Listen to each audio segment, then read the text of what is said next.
Low code is the idea of producing more for less resources. It has absolutely nothing to do with the number of lines of code, really.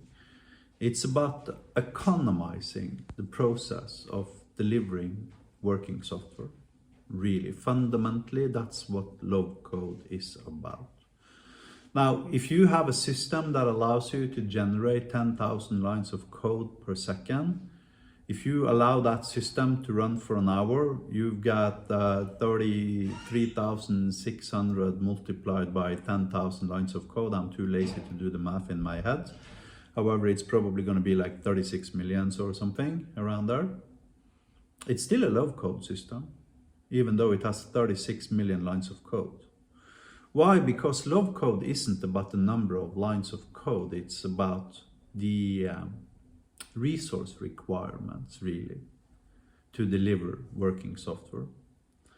Now, when you are using low code constructs that allows you to deliver significantly faster, implying less resources required to deliver the end system, then funny things happens to your invoices. I mean, you can slash off 2 zeros, right? It's quite elementary, right? You hire a software developer, you're gonna have to pay like $5,000 for the dude, at least in Limassol in Cyprus, per month. If that guy has to work for 3 months, that's $15,000 in cost for you to have that guy working for you for 3 months in simply salary costs, right? Now you need to make a commission on top of this. You need to have a profit margin. So you up it to like 25,000, some unexpected costs, etc. Probably 30,000.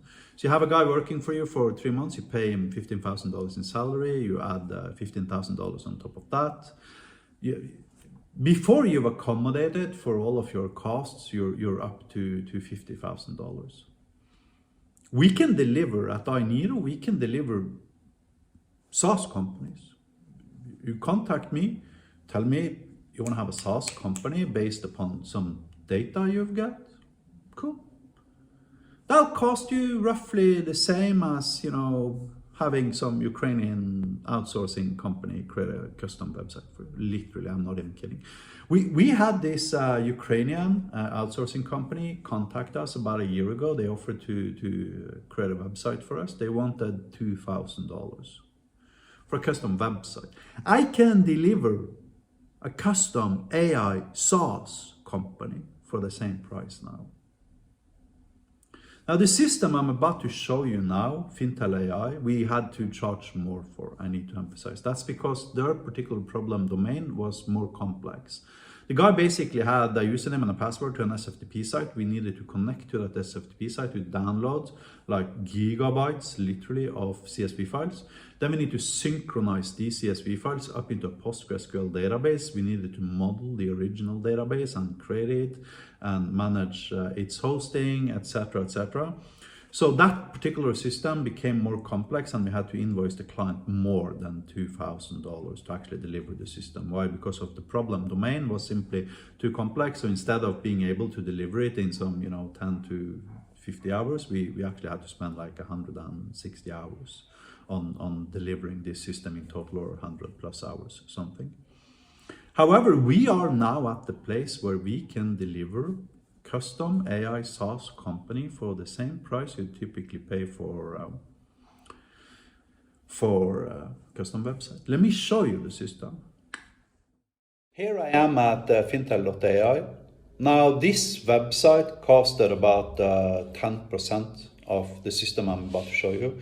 However, that was because of the system's complexity requiring us to completely model a database from scratch. The database needed to be capable of handling 10,000 records. We needed to synchronize it with CSV files taken from an SFTP site, etc., etc. However, as a general rule of thumb, we can now deliver complete AI SaaS companies for the same price you would typically, end up paying for a website like this, which I think is pretty spectacular if you ask me. So let's try Börja here, which is Swedish for begin here. Let me log into the system and let me just say, hi, I want you to answer all my questions in English. The reasons for this is because the system is intended for the Swedish market. So now let's do search for word of Volvo. I don't even know if that is a company name. Let's see if it can find anything. And it found a company. List me its directors. So now realize I'm browsing through the data, similarly to how you would browse the web. So I'm jumping from one point to another. And here you can see this Paul, Carl, Arne, Velander. What other companies is Paul, what was his name? Carl associated with. Now I can see what other companies this one board member is associated with. So let's drill down into one of those companies. Okay, it's associated with Ericsson, Automobil Nordics AB. Okay, that's number 3. Tell me more about number 3. Now it's going to tell me about this specific company, what their name is, registration date, number of employees. Then I can ask it to give me its 3 most important KPIs. Now what it's going to do is going to fetch financial information for this particular company. And as you can see, that wasn't particularly much. So we've got 2022, they had a little bit of, basically things happening in this company, but not very much. Let's ask about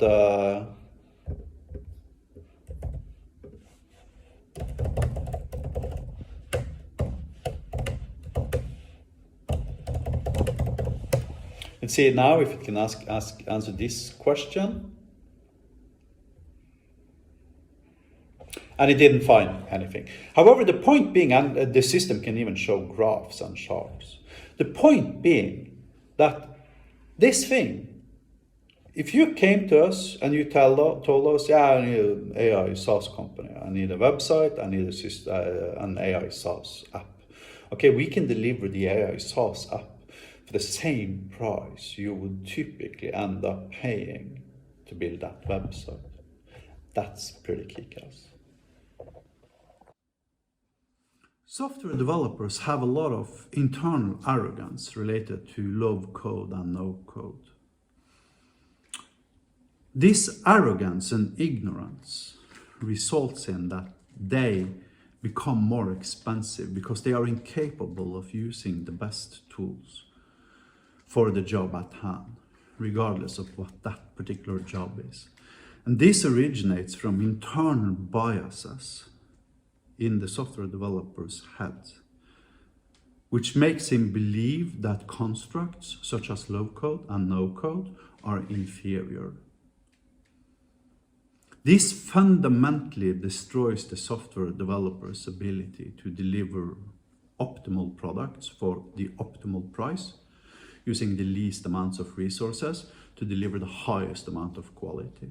If you look at a system such as Fintel.ai, for instance, I guarantee you it's going to be 100 times more secure, scalable, stable than anything the client could possibly have paid any other company to deliver if they were delivering a similar system from scratch.